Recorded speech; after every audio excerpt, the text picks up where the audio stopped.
Hey, everybody, it's Devin. And Kate. Welcome to Medcrimes. Here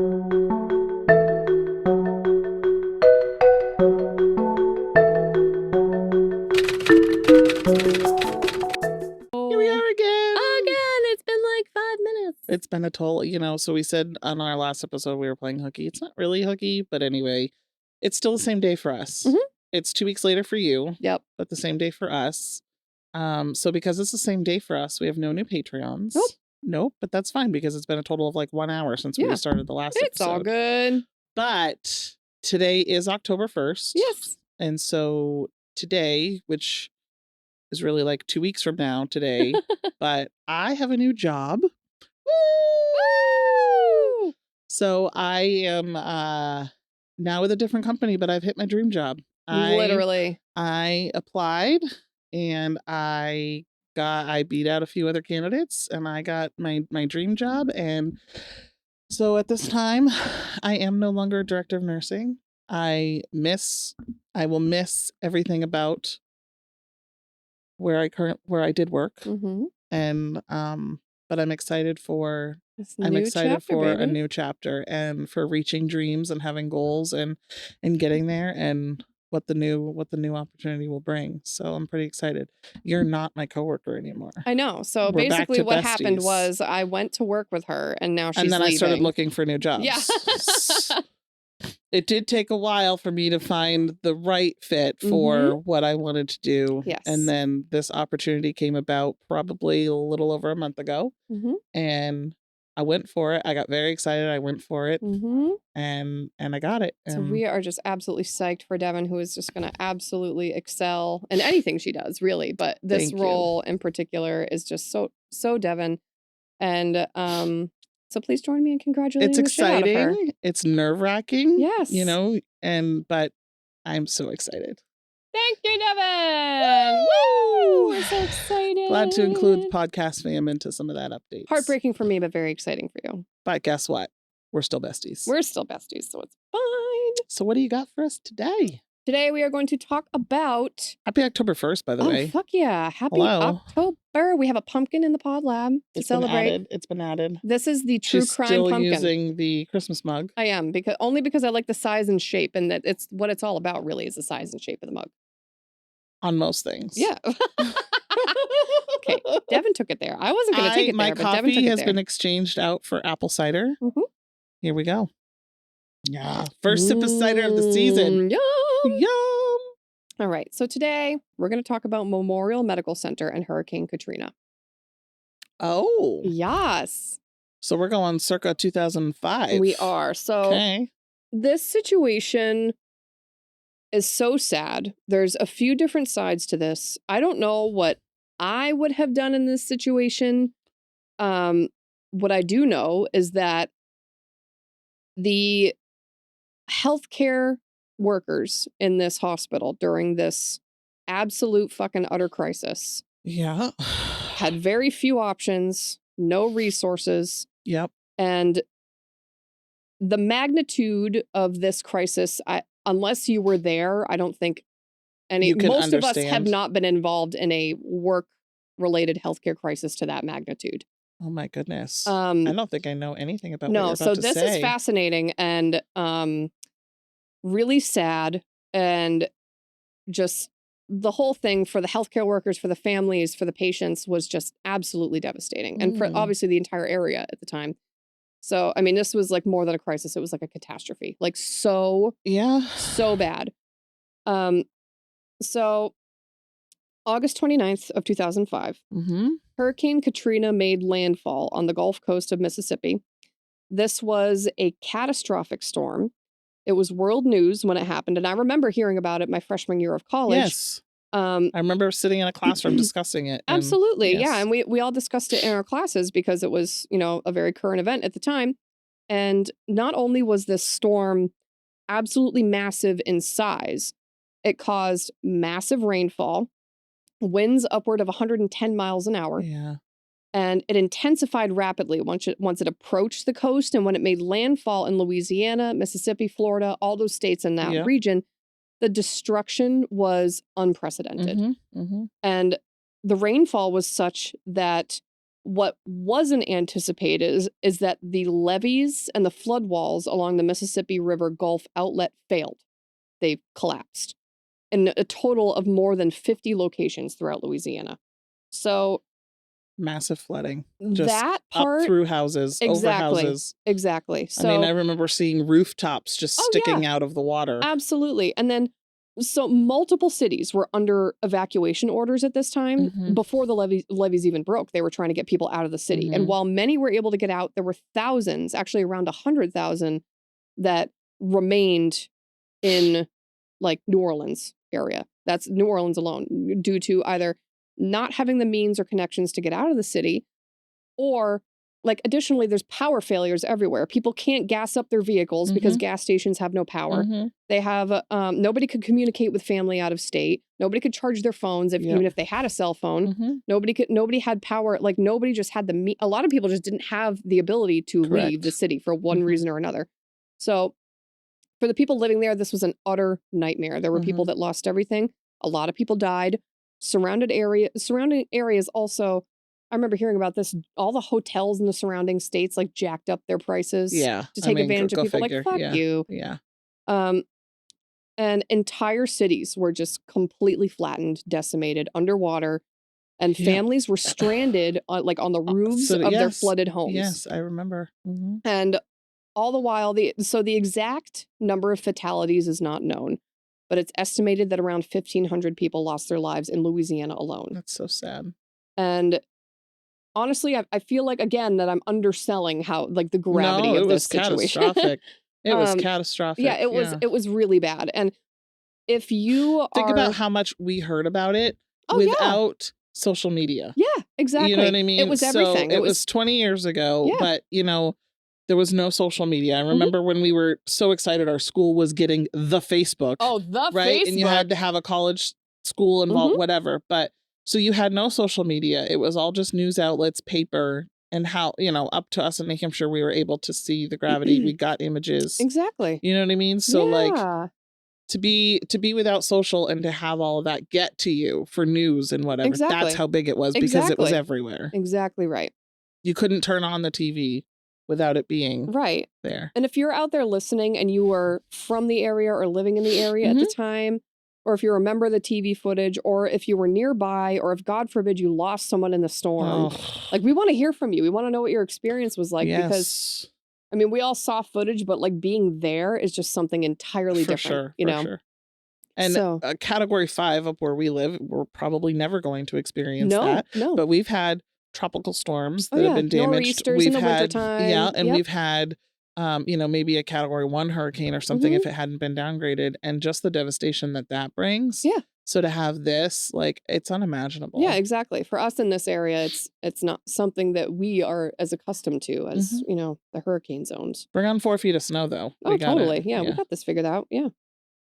And then in the immediate aftermath of Katrina, federal officials, including Michael Brown, director of the Federal Emergency Management Agency, FEMA, FEMA.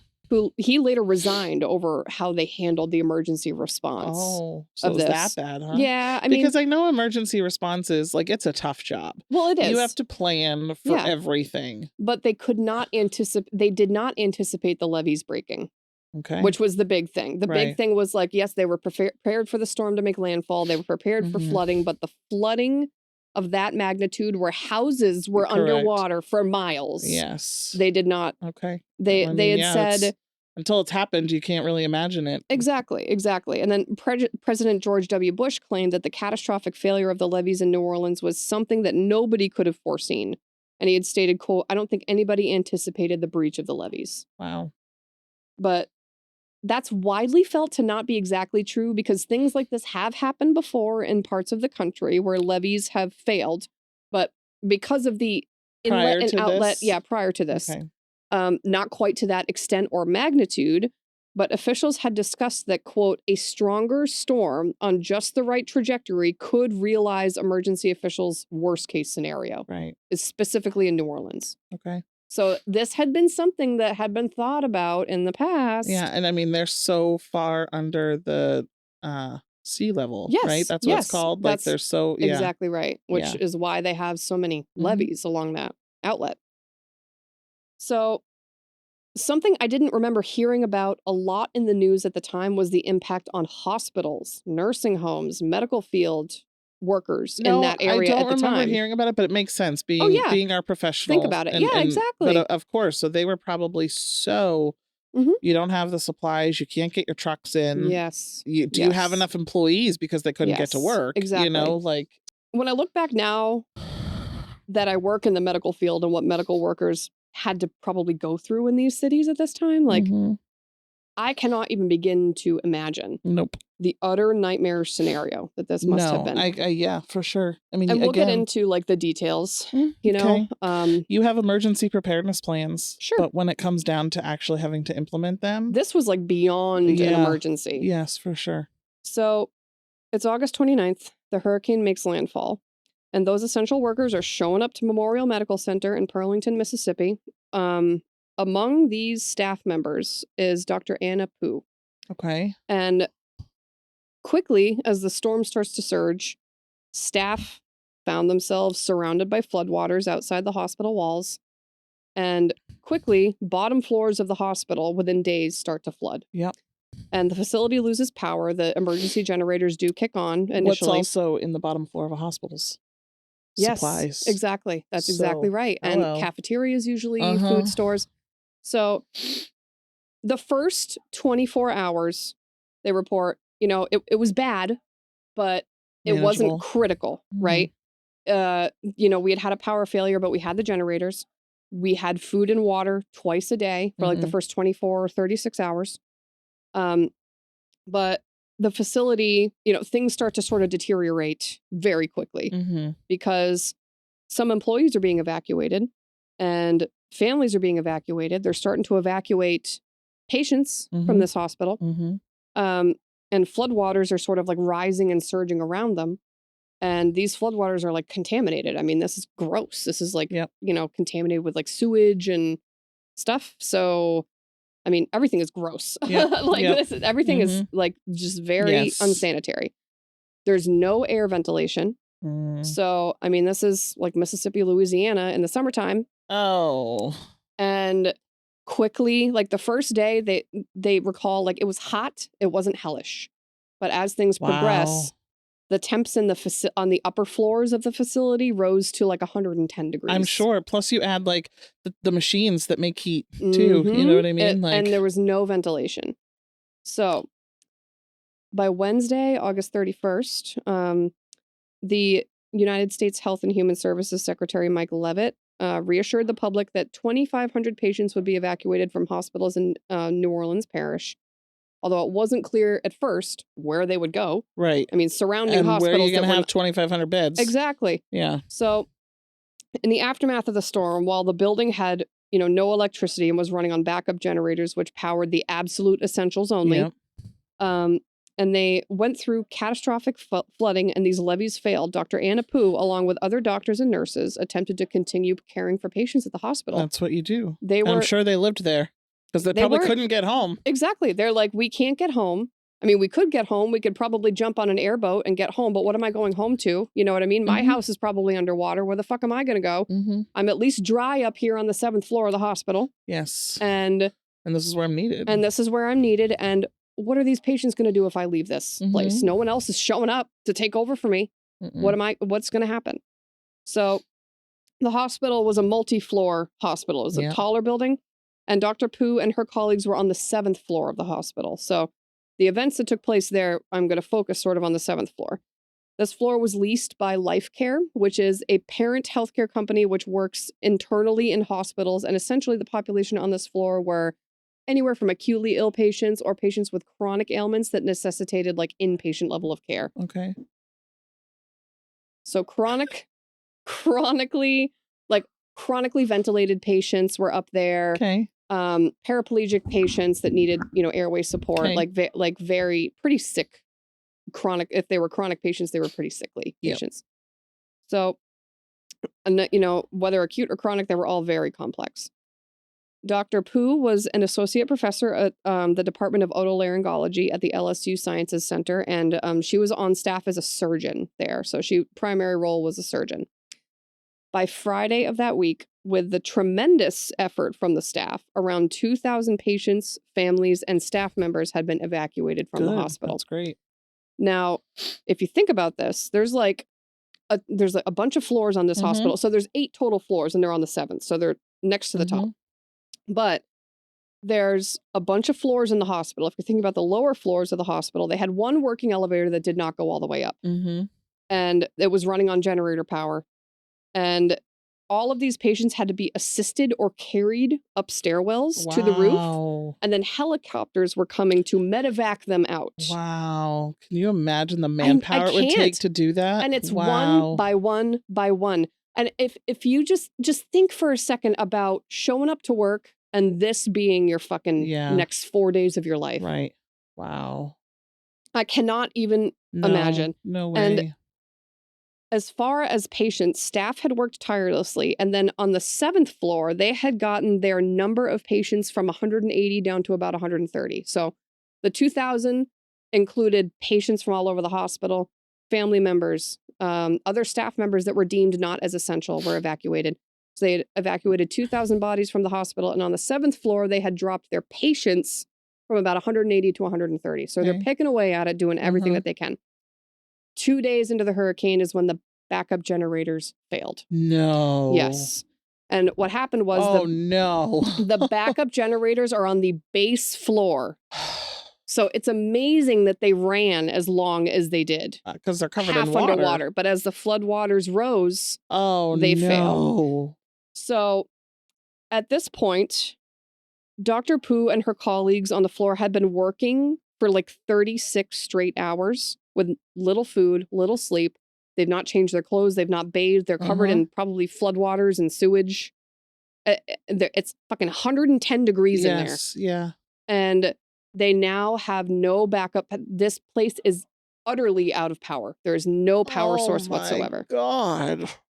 So the patients on ventilators were an immediate concern.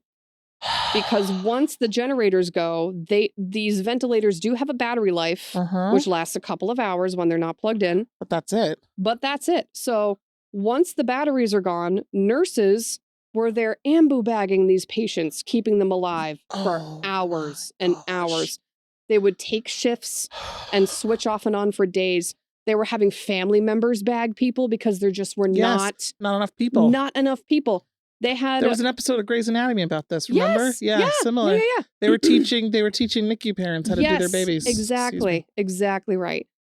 So people were taking shifts and they remember like, my back was killing me, my hand was cramping up. It was just hours trying to keep. Volunteers were in there trying to help. Family members were taking bagging rotations. I mean, this is wild. This is absolute disaster. Of course, this was not sustainable, and inevitably, a lot of the ventilated patients ended up dying. Oh my gosh, that's awful. Because, I mean, you can bag someone, you can only but do so long. You can't provide that PEEP that they need for an extended period. Like, everybody gets an acid-base imbalance, and then they're going to end up dying with prolonged, it's so sad.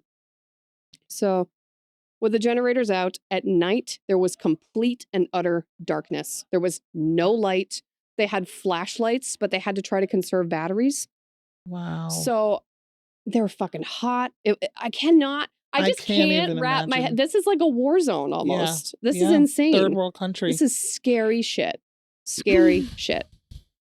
So faced with a deteriorating situation, staff had to start triaging patients based on their acuity so that they could prioritize evacuations. So the issue, now that things are worsening in the area, the levees have failed, the waters are rising, there are now people stranded on their rooftops waiting to be evacuated. So that helicopter that was dedicated to getting patients out of hospitals is now having to split around the entire city, rescuing fucking citizens and families with kids that are stranded on their roofs waving for help.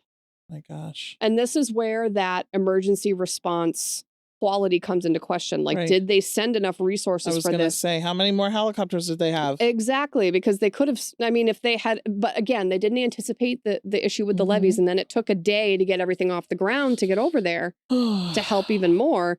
But it's just absolutely unimaginable. So they're finding that they keep trying to evacuate people, but the helicopters just is not showing up as frequently. the airboats are not showing up as frequently. So they're just, let's triage all these people, get everything planned based on acuity. First numbers, so they were assigning people a 1, 2, or 3. Okay. 1 being priority number 1 needs to get out ASAP. These are like the NICU babies. Oh my gosh. The children. This was a big hospital with many different specialties. So those were like priority 1. Being priority 2 or 3 are like less complex. Yeah. They have some time. They're more stable.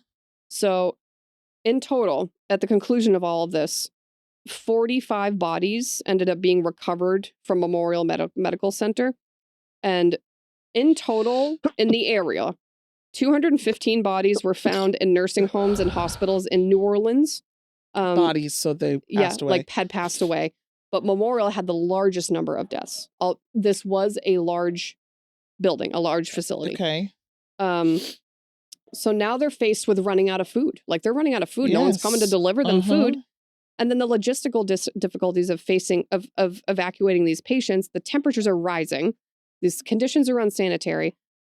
Dr. Anna Poo, along with some other staff members, start having serious discussions about how they could best care for these patients. Oh, man. And they Can were... you imagine those discussions? No. Wow. Having to make decisions like this is just mind-boggling. And remember, operations had ceased. So, like, no one's hauling the trash away. It's hot. It's dark. You got floodwaters coming in. Floodwaters. They're like, how much more is this floodwater going to rise? Are we all going to die if we stay here? Right. Are these patients just going to sit here and drown? Like, and if we don't get out of here, like, we're in danger. We're in immediate danger here right now. But it's giving me Mother Nature vibes of COVID. Very much so. Yes, very much so. So there's more and more people around the city needing help. Helicopter and airboat rescues are divided among the hospitals and among all these people. So they're not even able to plan on evacuation for these people. Like, what can we do for these people here now? So there just was not enough help to go around. They were able to get, like I said, airboats for high priority patients, like the babies in the nursery, the critical ill patients. But they're spread so thin that in the immediate period, there was just not enough. I'm going to give an account of what one patient went through during this time, and this was based on witness testimony and conversation with staff. One patient in particular, Emmett Everett, was alert and in the hospital awaiting surgery to relieve a chronic bowel obstruction, a condition that was not acutely life-threatening. He had fed himself breakfast that morning and asked the staff, "Are we ready to rock and roll?" And one of the nurses later told investigators he had said, "Cindy, please don't let them leave me behind."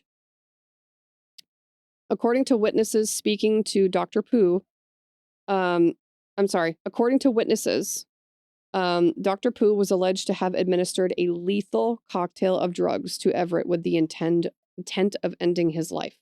How do they know that? One person present during the event stated that Everett only died after having his face smothered with a towel. Huh? Everett was a paraplegic and weighed 380 pounds.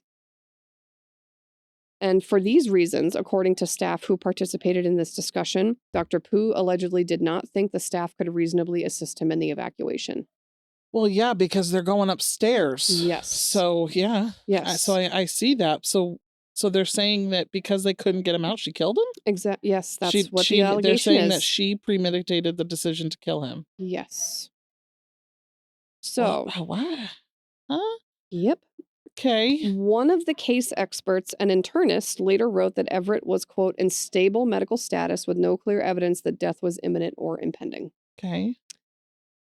Dr. Poo later stated that the discussions about administering medications to some of the Category 3 patients whom were waiting on evacuation was more of an intention to ease their anxiety, pain, and discomfort, while faced with potentially being trapped for several more days. So she is saying that these patients, we know they're going to be here several more days.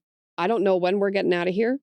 And I'm going to administer a little bit of Versed, a little bit of morphine to take care of their anxiety and their pain. But the accusation is that it was lethal doses. She was euthanizing people because she knew that they weren't going to get out of there and that she would rather have them have a comfortable death without having to starve, sweat, and dehydrate themselves to death over the period of several days I don't know how I feel about this. Yeah. I have a lot of mixed I feelings. know. I know. I know. I know. Wait for it, though. Wait for Okay. it. Okay. So, after a total of 4 days of what Dr. Poo describes as, quote, pure hell, the remainder of the staff, families, volunteers, and surviving patients were able to be removed from the hospital. Okay. But in the following weeks, it was reported that staff had discussed euthanizing patients. So these staff members are now coming forward and talking about, We had these we had these conversations. conversations and we think maybe it happened a couple of times. Some reports went further. A family physician by the name of Bryant King at Memorial told CNN that he believed, quote, the discussion of euthanasia was more than talk. Life Care told the state attorney general's office that 9 of their patients might have been given lethal doses of medicine by a Memorial doctor and some nurses. King then later stated to CNN that when he believed a doctor was about to kill patients, he boarded an airboat and left the hospital. And he had Really? stated that he would rather be a doctor that abandoned his patients rather than aid in eliminating his patients. This is again, we don't have any fucking whiff of a clue what it was like to be in this Nope. situation. Nope. We don't have any concept or understanding of what that Nope. is like. On September 11th, mortuary workers end up recovering those 45 decomposing bodies from the hospital. Routine for untimely deaths toxicology tests were performed. What was the date? Did you say September 11th? No, I know that. What was the date that the remainder of the patients were out of the hospital? So this was after 4 days. So it was So the like 29th, September so the 3rd, first or 2nd. first or Okay. second or something like that. Yeah. So September 11th, mortuary workers recovered those 45 decomposing bodies from the hospital. And then routine for untimely deaths. I can't imagine what that scene was like. Oh my God. I can't imagine what that scene was like. Can you imagine? No. No, It's wild. no. And so they've been there for weeks. This is September 11th that they're finally starting to clear places and recover dead bodies. So the toxicology tests were performed on 41 of the bodies. 23 tested positive for one or both of morphine and midazolam, which is Versed. Mm-hmm. Although a few of these patients had been prescribed morphine for pain, not all of them did. Mm-hmm. After full autopsies of those 23 patients, a forensic pathologist concluded that 4 of the deaths were most certainly a homicide caused by human intervention. He essentially determined this by reviewing medical records of the decedents, determining the level of drugs found in their bodies on the autopsy, and essentially was able to make a determination at that point that the patient would not have died of any other cause other than an overdose of those medicines. They were able to make that determination. Wait for it. This guy thinks he was able to make that determination. He thinks. And these drug levels were incredibly high that they identified in these bodies. A University of Pennsylvania bioethicist, Arthur Kaplan, also wrote in his expert report that all 4 of the deaths constituted active euthanasia, and the administration of the drugs was, quote, not consistent with the ethical standards of palliative care that prevail in the United States, end quote. Precisely in that the death of a patient must not be the goal of any doctor's treatment. And these deaths, in his opinion, were like death was the goal. Investigators believed that up to 24 patients might have been homicides, but stated that they had difficulty acquiring a lot of the medical records needed because of the destruction at the hospital. There were a lot of things that were taken care of on paper because they had no power. And a lot of that got destroyed just from the floodwaters and the damage. So Tenet Healthcare, which is like the parent company of the hospital, said that it turned over all of the patient records it had on the case.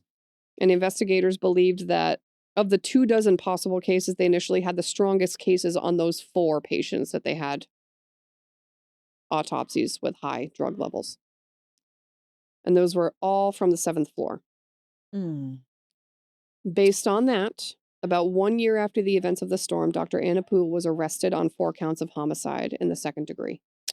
And they didn't have, that was the 7th floor. Floors 8, 9, and 10, like those patients, So this was an 8th floor hospital, but yes, I see what you're saying. Floor 8, nothing was no one was coming forward that like these discussions were being like this Mm-mm. was all This was strictly and like all none of their patient deaths of people that have died from ventilators or whatever, you nope. know. All of them were on the 7th floor on the 7th floor under her care. Okay. So, based on that, again, she's arrested. This is about a year later. Now, of note, the drug levels that were found in these patients may not have been entirely accurate. Okay. If you think about the fact that these people died and then remained in the hospital in unsanitary, excessively hot conditions for 10 plus days before anybody could recover their remains, with the arrest, coroner Frank Mignard sought the opinion of another expert, Stephen Karch, who specialized in disputing drug toxicity tests performed after death. According to the New York Times, Karch, quote, had staked his career on advancing the argument that the level of drugs found in a cadaver may have absolutely no relationship to the levels just before death. Right. So there's really no correlation. So if you find an elevated drug level in a cadaver, especially when it's stored and has sat in 110-degree weather for 10 days, there is no way that's accurate. No way in hell that's accurate. Okay. So he stated, quote, in all and of the that cases... can be proven? That's his, he's done a lot of research on this, and this is his field of expertise is toxicology testing before and after death. And he says there is absolutely no relation. You cannot make a determination on how much of a drug somebody received after death if a body was stored like this. You cannot. Okay. So he said that in that case, I would say that the cause of death on those 4 were not homicide. They were undetermined. You can't even determine. There's no way. Nothing has been preserved enough to make that determination. So having received this opinion, Menard sought no further opinions. And it's important to keep in mind that this was an absolute epic crisis, like beyond anything we understand. What Dr. Pooh and her colleagues were being forced to choose between potentially is if this was her intention, if her intention was to euthanize patients because she believed she was doing a kindness to them. Their decision was A, let these patients starve, dehydrate, and sweat to death in their own filth, or should we face the fact that we are unlikely to be able to evacuate many of these patients and end their lives before they suffer too much more? It's fucking impossible. It's impossible. Yeah. So okay, but how many? So here's what I'm just gonna say. The rarity part here is the extreme conditions that they were working under, right? And no one can fathom what that's like unless you were there. Right. But how many times has the concept of mercy killings come up in our show? Oh, I know. And that you can't play God and that you can't, that you can't make that determination. She maintains, I never thought of euthanizing people. This is coming from the murmurings of staff. Right. Right? Of, stories being told by staff members that say there were conversations. There's nurses and that one doctor who told CNN, yes, there were conversations, and I think there were more than conversations.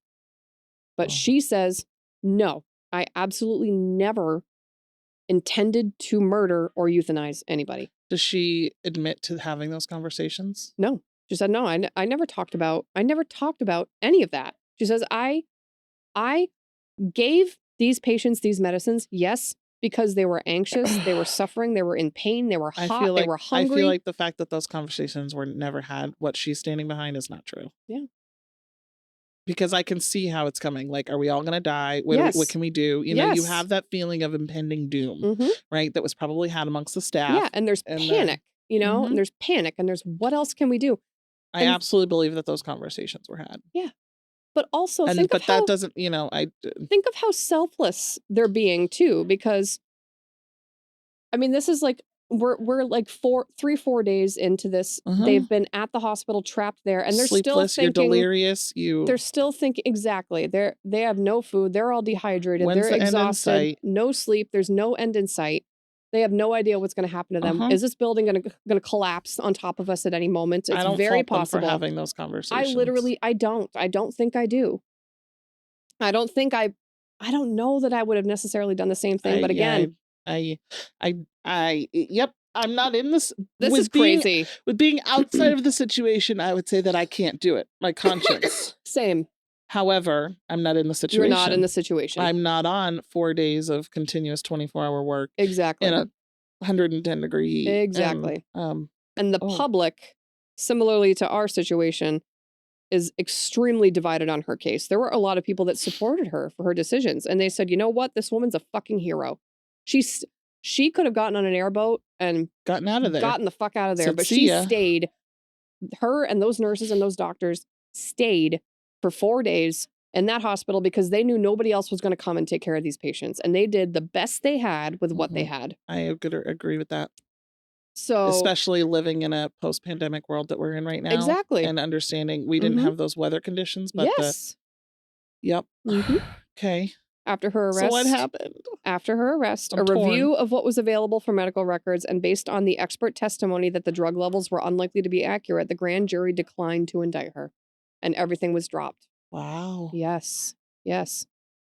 There were, after that, though, 3 separate civil suits that were filed against her from family members that she was able to settle those. But I mean, that's to be expected because obviously family members are Yeah. like, There you know, of those 4 particularly are, despite understanding all conditions, are of like, course, like they what did you do?" understand. Yeah. Yeah, what exactly? Like if my family member was intentionally Oh. euthanized. Oh. And then the law is also mostly on Dr. Poo's side. The Good Samaritan law does offer some protection for healthcare Uh-huh. workers acting in emergency situations Uh-huh. if their actions cause the death of a person. But what the prosecution was trying to do initially was prove that she had intent to end their lives and not just ease their suffering. So, and while there was some witness testimony as to conversations around among the staff, there wasn't anything physical Mhm. to state that she had And intent so to they end were able lives. to so the witness and the expert that the defense had, they were able to negate toxicology, Yep. anything that showed that this is how they died. Yes, because there wasn't. Yeah, I mean, that's just not accurate. They yeah. can't rely on that. So the charges had been expunged. The state of Louisiana actually agreed to pay Dr. Poo's legal fees, which were Okay. over $450,000, and several Louisiana lawmakers have apologized for the accusations against her. Wow. I did not anticipate this ending this Oh, yeah. way. Yeah, yeah, yeah. So she continues to stick to the story that she was medicating them for discomfort only. And if they died, it was probably exposure to the elements, temperatures, or their, plus or minus their chronic comorbidities. Not able to treat them the way they could have been if there was Exactly. power. Dehydration. Yeah, exactly. They had I nothing mean, else. They had you're nothing you're else. using gravity IV, like Exactly. You can't use anything. There's nothing. yes. After the events, and once the legal dust settled, Anna Poo went on to become a champion of emergency care worker disaster planning. Wow. Yeah. So she actually helped get landmark state legislation approved to protect the actions of doctors and nurses during disasters like that. Good for her. Yep. Wow. Here's some of the testimonies about what it was like there. Dr. Pooh actually had stated, quote, "You will never know what it was like unless you were there." She also stated, quote, "The heat was so terrible, it wore you down. Mhm. The smell was rancid and it burned the back of your throat. We were doing what we could to keep our patients comfortable. We even had the 9-year-old daughter of one of our nurses taking shifts fanning the patients to keep them cool." Oh, wow. A class action lawsuit was filed in 2010 on behalf of non-Tenet employees, Tenet being that parent company that owned the hospital, Uh-huh. and patients and relatives who were stranded at Memorial during the hurricane. The class action alleged a number of failures by the Tenet Corporation, ranging from failing to have an evacuation policy, as well as improper location of the generators because they were in the basement, and Right. that's why they lost power so quickly. Uh-huh. Tenet Healthcare, while claiming no admission of liability, ultimately did settle the case after jury selection began at a trial in 2011. So the company set up a $25 million substantial settlement fund for all non-Tenet employees, patients, and visitors who were trapped at Memorial. And then I think Dr. Pooh actually opted in for a share of the settlement as well. So Wow. that's sort of Wow. the story with that. I mean, I just can't even imagine what they went through. And I actually, don't want to imagine, nor when could all is I. said and done, Dr. Pooh actually said that if she was called upon again to respond in an emergency situation to that magnitude, she said it was hell, but I would do it all over again. She said I Wow. wouldn't do anything differently than I did. Wow. Okay. Yes. Wow. I'm gonna ask point blank. Do you think it was? What do you think? I don't think any of What do you us will think? ever really know. Yeah, you can't make a I don't know. determination on did she do it? Did she There not? were quite a few staff members that came forward and said that there were conversations. So maybe there were conversations. Well, like Maybe. I said, you're in survival mode. Exactly. How many conversations do people have of, oh, I'm gonna eat my room, whatever, like Exactly. we're gonna eat a cadaver or what to survive. You're in survival mode, You and don't you know have what it's like. conversations of rations. You have Exactly. extremist conversations. Exactly. I remember with But that COVID. doesn't mean actions.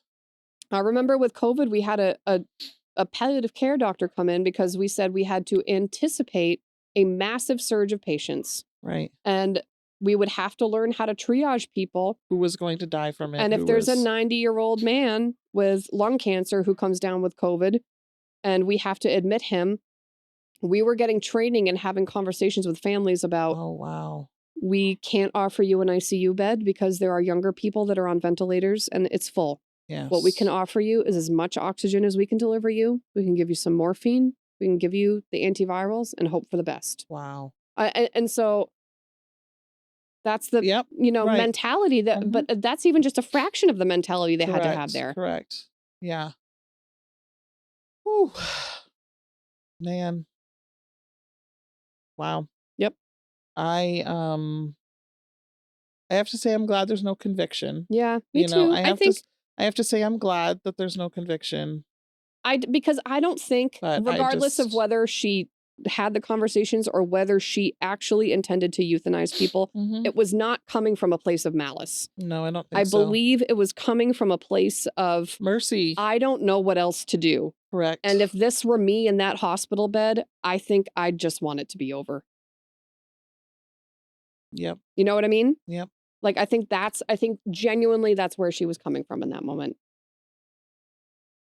Whew. That's heavy. Yep. And I'm trying to picture myself and I can't at the moment. I cannot. Nope. Because Wow. we don't know what it was like. Yep. Well, and that's similar to like emergency situations triage on who's yellow, red, or black. That's exactly right. Yeah. You know what I mean? And in some triage situations, if you're red, there's still nothing that they can do for you. You know what I mean? Yep. And they're labeling that though you're alive at this moment, you still might die. And it's just emergency situations have different rules. They sure do. And yeah.